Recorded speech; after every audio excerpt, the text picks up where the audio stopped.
planimetri në formë zëje.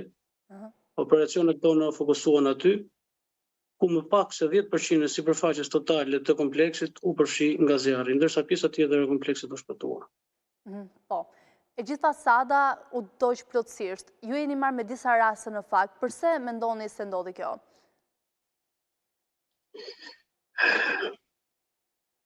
Anila, çdo ndërhyrje bazohet në situatën terren dhe kapacitetet e momentit. Në rastin konkret, shërbimi zjarrfiks ndërhyri me efektive dhe me mjetet në dispozicion. Dhe fokusi ynë ishte vatra e zjarrit dhe minimizimi i dëmeve. Çdo ndërhyrje ka kufit e saj. Po bëhem mundur e gjitha duke menaxhuar situatën që kishim përpara.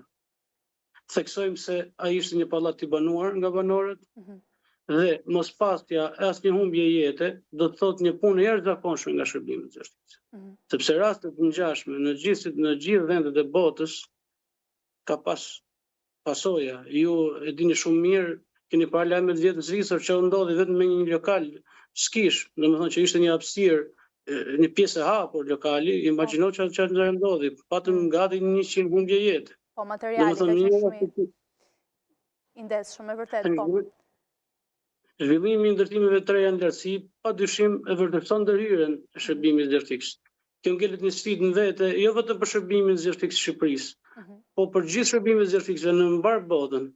Po si mbetet parandalimi i përhapjes së flakës dhe minimizimi i tyre. E kuptoj. Materialet të cilat ishin realisht fasada zjarri u përhap një shpejtësi shumë të madhe. Çfarë mendoni se ndikoi, zoti Gjana, me aq sa keni parë, domethënë që pamjet ishin të tmerrshme, pra të shikoje një pallat të tërë që mori aq shpejt flak. Çfarë mendoni se ndikoi në përhapjen aq të shpejt?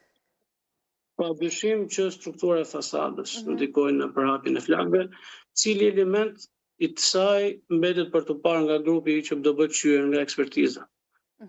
Cili element qaloi, por padyshim ajo është evidente, duket edhe në videot që ju keni transmetuar më parë që zjarri nga kati 0 nisi dhe u shpërndar deri në katin e 13 në një shpejtësi jashtëzakonisht shpejt.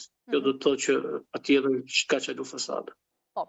Ju në çfarë momenti u lajmërua dhe a mendoni se u mirë menaxhua në të gjitha kushtet më të mundshme për të bërë më të mirën në këtë situatë, apo ndoshta mund zjerrin dhe mësime për raste të tjera?